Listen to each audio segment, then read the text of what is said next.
right. Joining us now is Gerald Celente of trendsjournal.com. And if you're new to this program, you haven't heard this before. But Trends Journal, we're going to talk about some of the trends that Gerald is seeing here because it's things are changing very, very quickly. But he's been able to see these things from a long way off. And he's been warning us about what is happening right now, what has happened for quite some time. By the way, you can save 10% off if you use the code NIGHT, and it is very, very inexpensive to get it even on a weekly basis. What is it, Gerald, with that code? It's like $2 or something a week.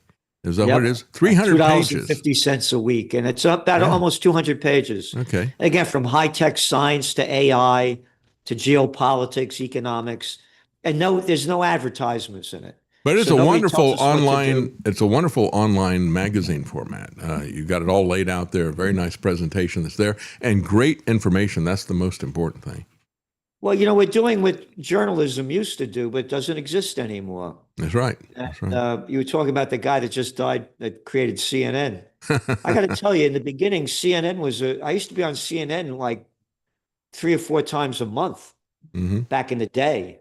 It was a pretty open-minded organization at one time. Yeah. And I remember I went to a friend of mine in the mid-'90s was working in the Pentagon, and he got me in to see the place, and they had CNN monitors running everywhere. And by that time, they were already starting to get kind of politicized at that point. But I kind of thought, so that's where they're getting their information. Yeah, but I'm telling you, I used to be on in the 80s and 90s. I used to be on a lot. They always had me doing my top trends every year. I'm telling you, I keep going on and on. They should let me say whatever I wanted to say. Then it all changed. And again, there's no journalism anymore. Go back to the 1980s. It's about 50 companies controlled 90% of the media. Today, 6 companies control 90% of the media. And what, in your opinion, changed? Who was it that management changed? I mean, was that when you were there and they had kind of an open format where you could say what you wanted to? That was when Ted Turner was in charge of it, or was that somebody else was in charge of it? And that's when Ted Turner was in charge of it. Then they had a merger, or they sold it to somebody, right? Yep. And then the whole thing changed. Yeah. And again, it's heartbreaking that there's no journalism anymore. So, for example, with the Trends Journal, we go to Tazian News, the Iranian one, Press TV, Fars, Tehran Times. We want to hear everything the Iranians have to say. We go to Al Jazeera. We go to Arab News, whatever the Arabs have to say. We go to Middle East Monitor, Middle East Eye. We go to Times of Israel. We subscribe to Haaretz, the Israeli newspaper, a Jerusalem Post, Ynet. We want to hear everything the Israelis have to say. We go to DW, the German news agency, France 24, BBC, Guardian, et cetera, et cetera. We say this is what they're saying. We give all sides. Then we say this is our analysis and this is our trend forecast. They don't do that in the American media. You only get one side of the story. Yeah, that's right. That's right. It's heartbreaking. And now this talk about, they're rigging the markets. Trump keeps coming out with a ceasefire. Brent crude prices go down, markets go up. Will there be a ceasefire? No. And we're telling you why. One of the major demands of Iran is that Israel must withdraw from Lebanon. They're not going to do it. They've already thrown out over 1 million people out of Lebanon, out of their homes. Yesterday, the IDF chief came out in Israel and said that they're going to, quote, raise more buildings and build a greater security zone in the, quote, territory. Territory? Oh, I forgot. Oh, you were talking about the evangelicals? It's chapter 6, section 8 or something. God told Abraham or Moses that this land belongs to the Jewish people. Shove that crap up your you-know-what. Don't want to hear your fairy tales. Oh, Yeah, well, I the don't. whole world began when Judaism was invented, or any other religion. Yeah. They found a skull that goes back, what, 30 million years ago? No, no, no, no, no. It began when Moses. Yeah, I don't want to hear it. They keep slaughtering it's totally out of the news. Every day they're slaughtering Palestinians in Gaza. Can't get any food. Bombing the hell out of people in Lebanon. Calm down. Did Taylor Swift have sex last night? That's the American news. Yeah, I was playing a clip of an aerial drone shot that was done by an Israeli soldier, IDF soldier, who was bragging about what they had done. Complete devastation of Gaza. And, when I look at this, it's so fraudulent. It's exactly what they're doing with these evangelical pastors. They're using a veneer of religion, a false religion. They're using that to sell this heinous political agenda. And that's what Zionism has always been about. And so, when you look at Netanyahu calling people Amalek, and when you look at Ben Shapiro and he's asked, do you believe that Moses parted the Red Sea and delivered oh, no, I don't believe that. But I believe that land is mine. I mean, they're very selective about what they want. It's very clear what they want. And, even the ultra-Orthodox Jews reject the state of Israel. They said, no, we think God's going to give it to us, but he'll do it miraculously, and we don't have to kill people to get it ourselves. It is completely morally and religiously bankrupt what they're doing with Zionism. Zionism is a made-up thing by this clown Theodore, what's his name? Herzl, back in the 1890s. Yeah. It's a political movement. Yeah. It has zero to do with religion. Hey, I'm Joe Biden. I'm a proud Zionist. Remember that one? Yeah. Genocide Joe? Yeah. Who said this? Zionism is a totally made-up political movement. And again, this is not the United States of America. It's the United Zionist States of America. Here, this is one of your articles in this week's Trends Journal about, I don't have it here. I can't find the damn thing. This guy Singer, Elliot. It's Paul Singer, isn't it? Yeah. Yeah. About how the money that he's spending to promote Zionism, and calls anybody against it Nazis and stuff. Oh, yeah. Look at all the money that he and Miriam Adelson are putting in to try to get Thomas Massey out. Because Thomas Massey wants to put the interest of America ahead of the interest of a foreign government. And he doesn't want to impoverish us with this kind of money. But, when we look at the defense budget even, you've talked many times about how they spend, trillions for military stuff, but not a cent for peace. And earlier this week, I talked about a guy who was talking about the coming famine in a lot of different areas because of what is happening in terms of shutting down fertilizer and other basic building blocks of the economy with the Strait of Hormuz stuff. And he basically said the same thing. If you look, Gerald, we just had a record budget of $1 trillion. We spend more than the next 8 countries on defense combined, and that's not enough. Hegseth and Trump want to increase that by another 50%. And when you look at $1.5 trillion, what does that work out to be for every household? I did the math this morning. How much is that per household that we're paying for this military-industrial complex, this defense, this Department of War that they want to call it, that is making us less safe?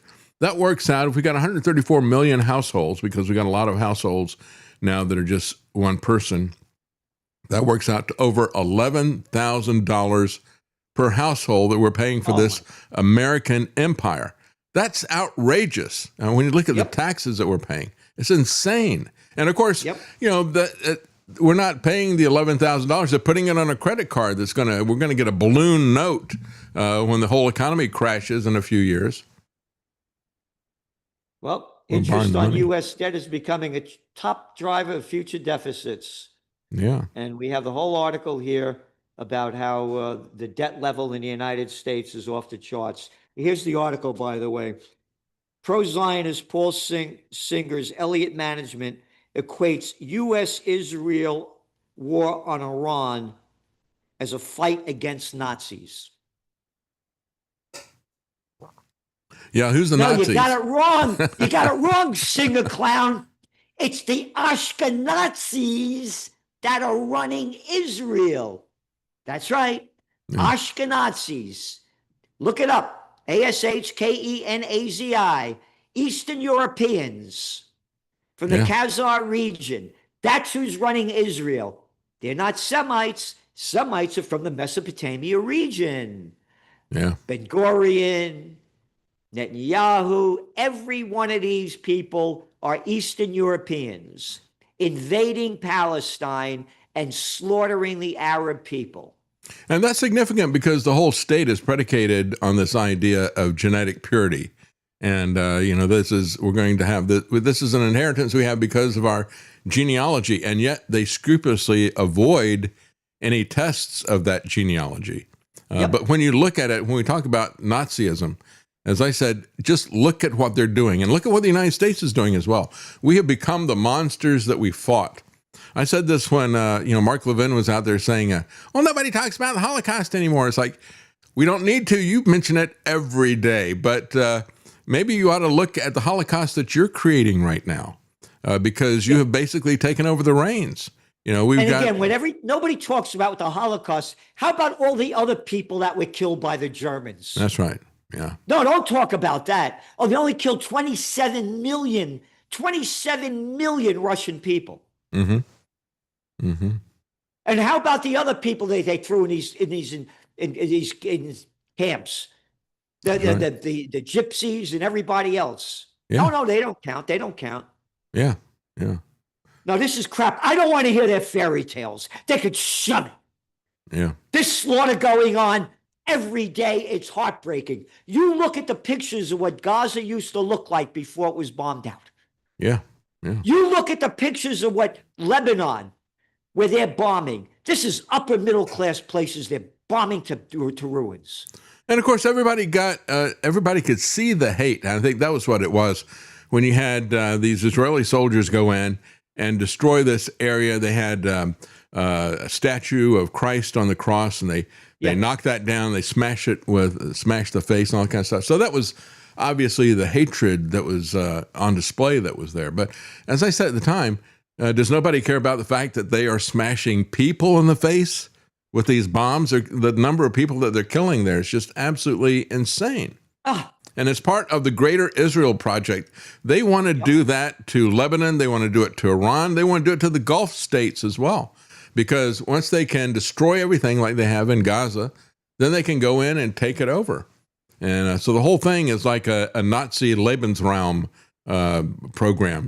We need to have some living space here. Again, they're Ashkenazis. Yeah. Ashkenazi. Well, let me ask you about what's happened in the last couple of days. Again, you don't believe that they're going to get there's not going to be any real truce or anything. And of course, they came up with the acronym before they had TACO. Trump always chickens out. That was on Wall Street saying he's going to change the tariffs. Just wait. And then they came up with Nacho. Not a chance. Hormuz opens.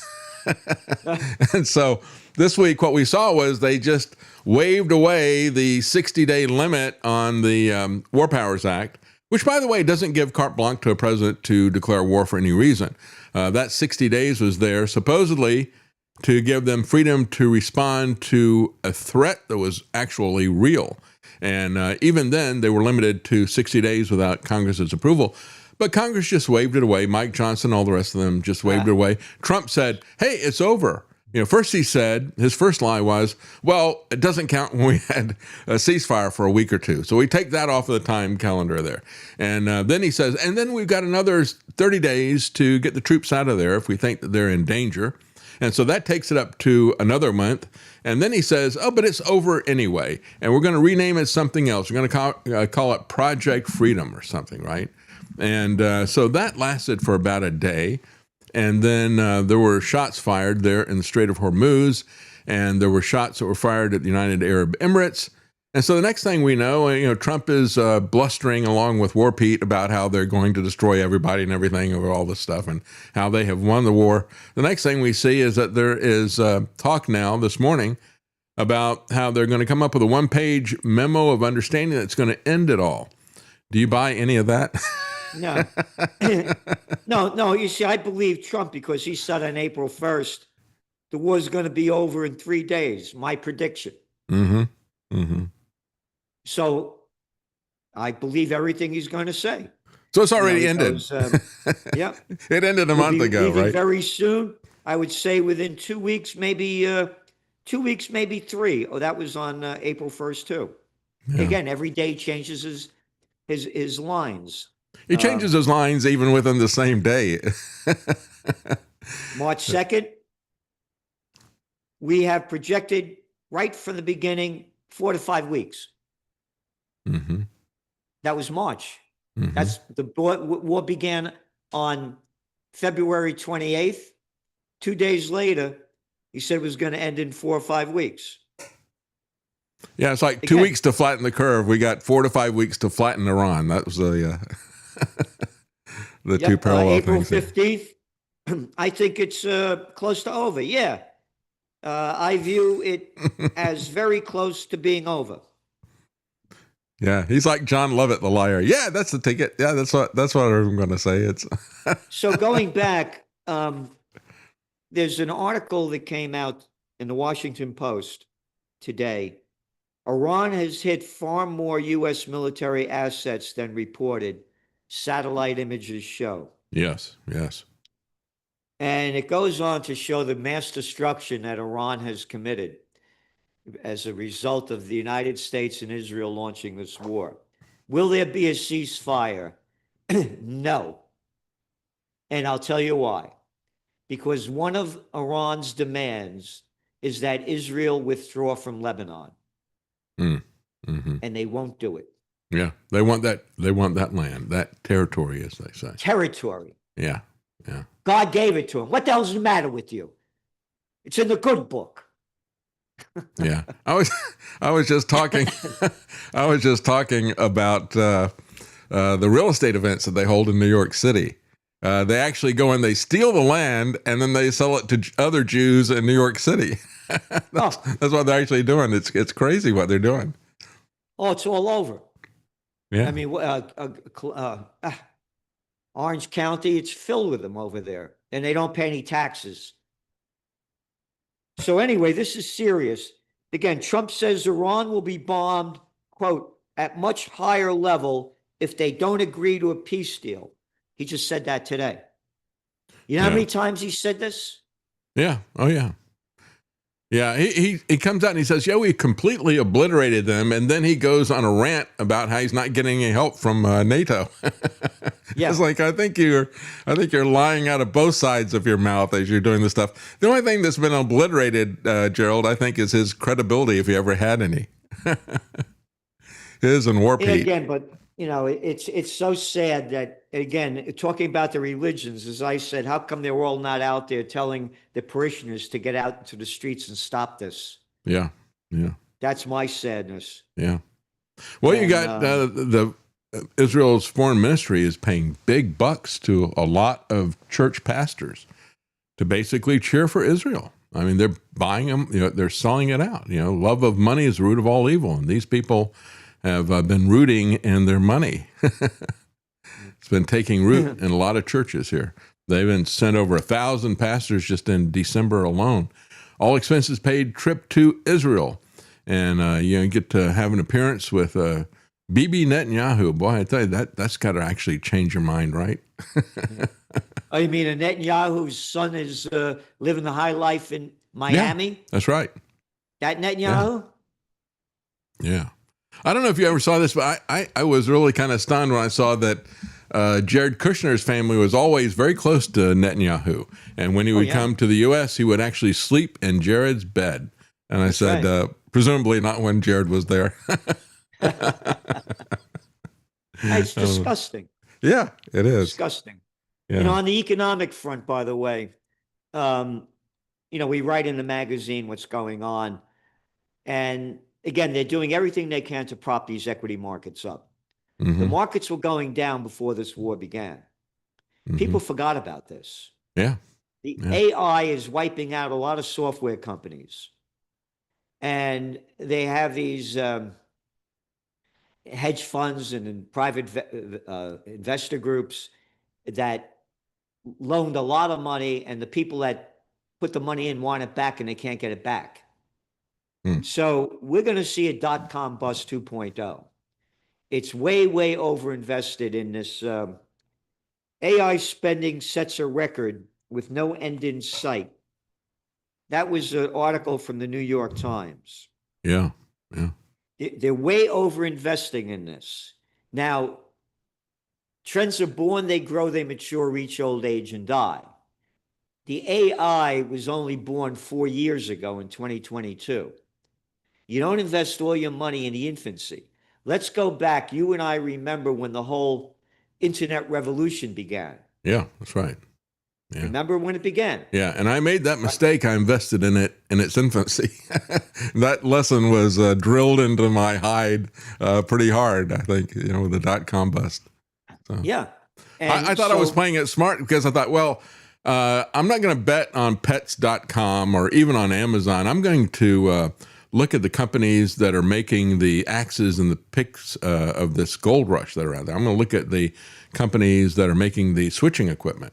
That should be a safe bet, but it wasn't. That all got taken down. Yeah. So now, and you remember all of the computer companies that came out in the beginning. Mm-hmm. There were loads of them. Mm-hmm. And then just a few took over everything. That's right. So going back to this, China is going to lead the world in AI. Mm-hmm. Just like they lead, you see the pictures coming out of their auto show? Yeah. And you look at the advancement of the EV vehicles. And how cheap they are, too, as well. Yeah. And they're doing the same thing. I mean, you just had DeepSeek? Is that the one, Travis? They made headlines and they came out with a large language model that was a tiny fraction of what the American companies were spending on it. They've done it again. And they are taking their rates down where it's basically free to use it online. It's amazing. So here's the deal. You mentioned before about the defense budget, 1.5 trillion. And by the way, the roads in New York are a joke. Boom, boom, boom, boom, boom, boom, boom, yeah. boom, boom, boom, boom, boom. The throughway everywhere. Boom, boom, boom, boom, boom, boom, boom. The roads are crap. The country's going to crap, but we're spending all this money on the military, right? That's right. The business of America is war, and the business of China is business. Mm-hmm. They're spending hundreds of billions in AI. We're spending trillions on war. Mm-hmm. Oh, by the way, Trump, the big news that he's got, pick 5,000 troops out of Germany. I launched Occupy Peace. 5,000 troops? How about closing down, what is it, about 600, 700 bases overseas? Yeah. How about closing them all down and bringing in the troops home and defend the homeland? Yeah. What the hell are we doing over there? Empire. Yep. It's empire. Yeah. Made a big deal out of this. Oh, and they criticized him for doing that. That's right. Yeah. Well, it'll Close be down all the troops. But that's one of the main foundations of Occupy Peace. Yeah. Close the bases overseas, bring home the troops, secure the homeland, and put them to work to rebuild our third world infrastructure. Yes. Yes. Yeah, Give them jobs. That'd be great. Rather than putting in these uniforms to keep doing this stupid crap every day. Mm-hmm. Yeah, it's but when we look at this, that's not what they're focused on. They're focusing on exporting our potholes. That's what I guess you drop a bomb that makes a pretty big pothole. So we basically are in the pothole production business. And again, it does not enhance our safety. People need to understand there's a big difference between national security and safety. This is about continuity of government. It's about continuity of empire. And if anything good could come out of this in the end, it would be that the empire strikes out, not back. And maybe people could learn a lesson this time around. But, it's kind of interesting. We're talking about the economy. The U.S. trade deficit is growing. Yep. And with all of the stupidity of Trump's tariff programs. And again, we can talk about different ways to raise taxes, and there's been a lot of ways that people have suggested that taxes could be collected other than the income tax. But everybody would always point out, we don't want to have this new tax and the income tax as well. Well, that's what we got with Trump. We got the tariff tax, plus they keep the income tax. But his focus has been on ego politics rather than trying to do something. In the past, when we had tariffs, in the early days of America, the tariffs would be enough to fund the entire government. Later on, they used tariffs for protectionism of certain industries. They didn't have any plan at all for these things. This is simply about Trump's ego. If he doesn't like you, he raises the taxes, and he's done it again. They had a deal with Europe, the Turnberry deal, where they said, all right, we're going to have 15% on cars.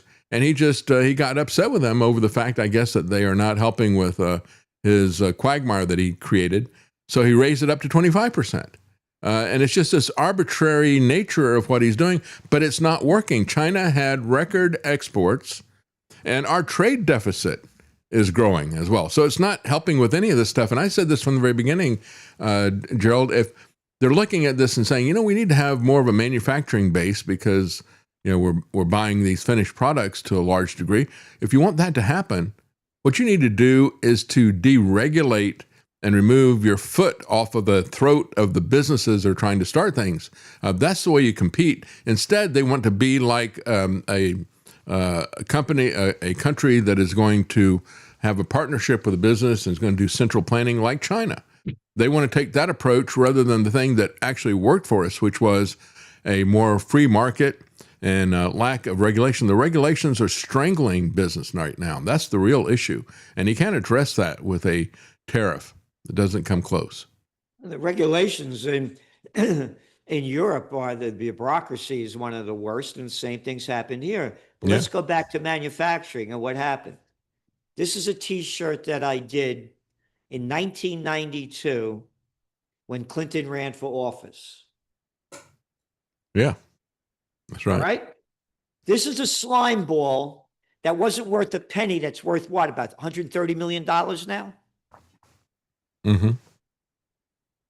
Hey, get them jobs out of America. Bring them down to Mexico. NAFTA. Oh, everybody forgot NAFTA, huh? Hey, get the jobs out of here. Bring them. We're going to bring China into the World Trade Organization, all right? Oh, that was 25 years ago. I mentioned AI. 25 years ago, before China got into the World Trade Organization, 10% of Chinese 18-year-olds went to college. Today, almost 70%. They're going to lead the world in AI because they are very educated. Number two, the deal, you want to come to China, you got to open a factory here, and we own 51% of it, you own 49% of it. The Western manufacturers gave China all the high-tech and heavy industry technology they never had. That's right, yeah. Now they got it and they own it. They lead the world in EVs. Oh, very important. Again, trend forecasting, not what you like, what you want, what you wish for. It's what is. Let's go back to the Iran war. It has caused a global energy crisis. Again, yes. Let's go back to Trump's speech 4 days before he and Israel launched the Iran war. I got to find it here. Just hold on 1 second. All right, here we go. February 24th, he launches the war on the 28th. Quote, gasoline, which reached a peak of over $6 a gallon in some states, under my predecessor, it was quite honestly a disaster. Now it's $7 in California. It's now below $2.30 a gallon in most states, which was not true. Yeah. And some places, $1.99 a gallon. And when I visited the great state of Iowa just a few weeks ago, I even saw $1.85 a gallon for gasoline. And we go on to write, according to AAA, this is yesterday, gasoline prices in most states are $4.48 a gallon. Just a couple of days ago, it was $4.39. And over $6 a gallon in some states, thanks to Trump's Iran war. Now, remember, he goes on to say that it was a disaster. Yeah. And now it's a disaster. That's right. Right. And it's not just the price of gas either. It's percolated through everything. But it's reached over $7 a gallon in one county in California. Yep. That's close to Yosemite. And in San Francisco, $6.30. San Diego, $6.10. LA, $6.10. So be thankful if you're not in California. What are you talking about? $2.30. What are you talking about? Yeah, that's right. Yeah, it's. So going on to this again, not whether you like what. There's going to be a huge push for alternative energies. Mm-hmm. And we're telling our subscribers to watch what China is doing here. These are going to be one of the great entrepreneur opportunities. Again, not what you want, what you wish for, what you like. It's what is. Mm-hmm. Because this is pushing a lot of governments to spend a lot of money looking for alternative energies. Yeah, well, it was kind of the whole climate change thing was on the ropes. And so Trump is going to basically bring that back. That was one of, I would say, one of the bright spots of his first administration. They started pulling back some of these things, but he's going to do more than anybody else to push people away from fuel and that kind of thing, the fossil fuel industry, by his embargo that he's got going on. That's what I call it. I call it the Trump oil embargo rather than the OPEC oil embargo. But he's going to do more to drive people towards EVs and all the rest of this stuff than anybody could have done with any of the mandates or any of the Al Gore documentaries. It's going to be the gas lines and the rationing and all the rest of that stuff. It's going to. It's funny how Trump always manages to push these World Economic Forum and UN agendas, even as he says he opposes them. So now going on to the larger issue, what this war has caused, they're talking about stagflation hitting the world. It's not stagflation. The economies are not going to be stagnant. It's going to be dragflation. Mm-hmm. Economic growth is going to decline and inflation is going to increase. Yes. These are very serious times. Again, an article in this week's Reuters reported, quote, several U.S. restaurant chains, including Wingstop and Domino's, reported weaker than expected sales growth in the last quarter, saying that soaring gasoline prices caused by U.S.-Israeli war in Iran have forced their customers to cut back on other spending. Many don't expect consumers to feel relief anytime soon. Analysts expect other restaurant chains also will show declining sales growth. Now, what's important about this? Look at their stocks going down. You got a couple of, here, it's the AI spending is propping up the markets.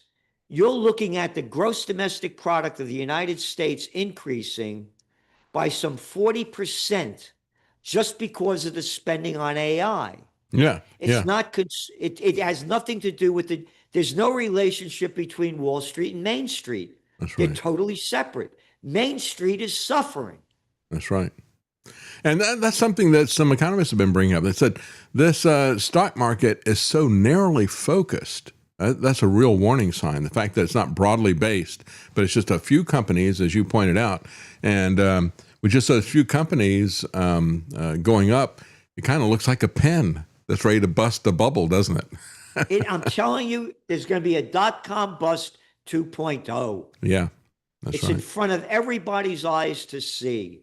They're way over-invested in these companies. Most of them aren't making money. They're losing money. And they're inventing something that, again, China is going to lead the world in.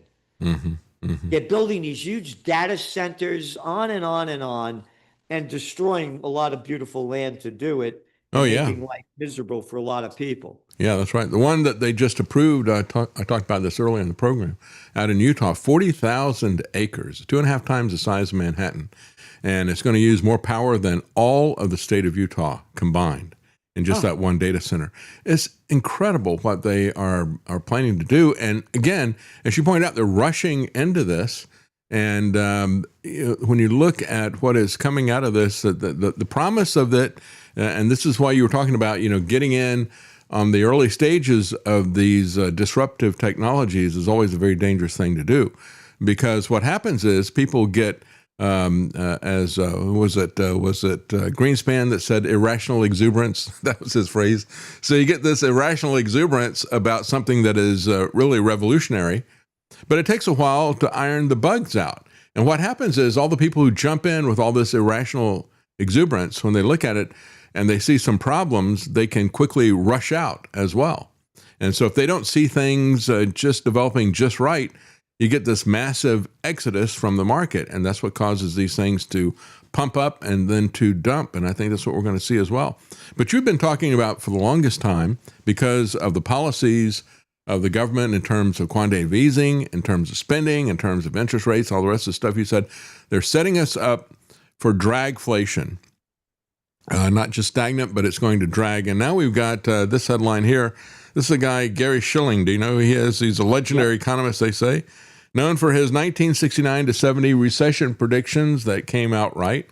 And he is warning of a big downturn in 2026, he says. And so he says he sees a frozen housing market, collapsing capital expenditures, weakening consumer spending. He's not even mentioning another big factor that you've been talking about for a long time, which is commercial real estate. Yep. Again, the office building bust. Mm-hmm. It's there. It's for everybody to see, and nobody's talking about it. Again, the banks are under pressure. We have a number of articles in the in this Trends Journal, by the way, and there was one about banks in here. Let me just find it real quick. U.S. debt now exceeds its gross domestic product. That's one of them. Mortgage rates keep increasing. Mm-hmm. And where's this one? This spotlight on the housing market. Housing starts, mortgage rates shifted higher last week. Few Americans expect to buy homes this decade. Home foreclosures hit a 6-year high. Yeah. Oh, 6-year high. You mean when the COVID war broke out in 2020 and everything was going to hell? Yeah. Oh, that. Yep. Yeah. Trump is back, isn't he? Yeah, he's not worried about the housing crisis here in America. He wants to help Israel take more territory, right? Here we go. Banks struggle to offload risk of massive AI loans. Right here in the Trends Journal. Wow. No one's talking about this. Hardly reported. Very few. Banks have another issue that is coming along as well. Eric Trump said at one of these large convention crypto things that they had in one of the Arabic countries. I don't remember if it's Saudi Arabia or the UAE or where it was, but he was saying in 10 years, banks are going to be gone. They're going to be replaced with stable coins. We've had just this last week, Gerald, we had the Clarity Act, which Coinbase financial officer was saying, this is great. This is what we've been waiting for. We need some clarity on the regulations of how this is going to work. And what they were fighting over was whether or not the stable coins could pay interest on deposits. And the banking industry got them to say, no, they can't. And which is, I thought was kind of funny, since the banks don't pay interest on deposits anymore. Usually they're paying less than 1% if you got a savings account. It's ridiculous. But they thought that was a hill to die on. But we've got all of these different things. I mentioned it yesterday. I just wanted to get your take on this. I said, what I see happening is a kind of a constitution for the technocracy that's coming out there. We've had all of these bills about artificial intelligence, green lighting it, as well as shutting down the 10th Amendment, saying you're not going to have any regulations about anything that AI does at the state or local level. So we've got the Trump AI Act. We got the Genesis Act. We just had a GUARD Act that is out there saying, if you're going to use AI, we're going to make sure that you've got to provide biometric identity as well as other forms of ID in order to use AI because we're worried about protecting the children. Yeah, right. But then you've also got all the crypto stuff that's happening. So between crypto and AI, what I think they're doing is they're setting up a complete control system of surveillance and a permission society. How do you see this happening? And let's talk about that from that perspective. I mean, certainly there's an economic disaster that is approaching. But you said it all. Again, it's one of our trends journals. From dirty cash to digital trash. They want to do it so they know everything every penny you spent, where you spent it, what you spent it on, more information about you, most of all, so we get our tax money. Yeah. And they're going to create a new coin. We're doing away with that dirty dollar. We just got a new. Orwell could not have come up with a better name than calling it a stable coin. What's stable about it? It's an invented nothing thing. Yeah. It's not a coin and it's not stable. Yeah. Yeah. So they're going to definitely go. So they're going to create something. And we just got rid of our debt level because this stable coin is worth more than the dollar. So we wiped out our debt level. Travis said they call it a stable coin because you're the cattle. And again, we're old enough to remember when there was savings and loans. Remember? Yeah. The banks, you put money in, you got interest on your money you put in there. Yeah. Again, slime ball, lousy, murderous SOB that every time he got caught with his pants down, bombs away over Baghdad, gave us the Yugoslav war. Oh, he also killed the Glass-Steagall Act, didn't he? Yeah, that's right. Yeah. Yeah, he killed Glass-Steagall and he killed George Bailey all at once. We can thank Clinton for that. Of course, as I pointed out many times, Ben Shapiro thinks that Mr. Potter is the hero of It's a Wonderful Life. Of course he would. That's the world that we live in now. Trendsjournal.com. Gerald Celente, thank you so much for joining us, folks. If you become a subscriber, make sure you use the code NIGHT to save 10%. A wonderful source of information. Gerald works very hard on that, and it shows. It's all right there. Thank you so much for joining us, Gerald. Appreciate it. Oh, thank you so much for having me on, and thank you so much for all that you do. Thank you.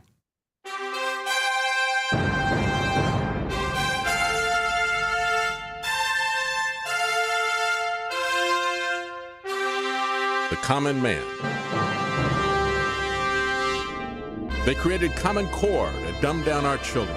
They created Common Pass to track and control us. Their Commons Project to make sure the commoners own nothing.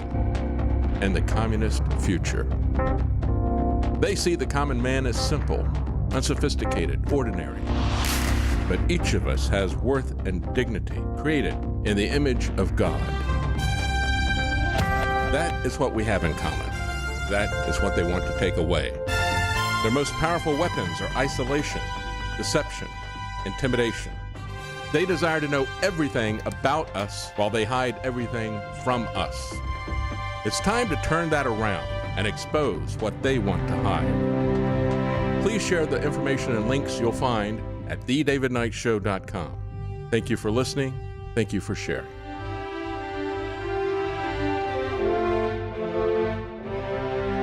If you can't support us financially, please keep us in your prayers.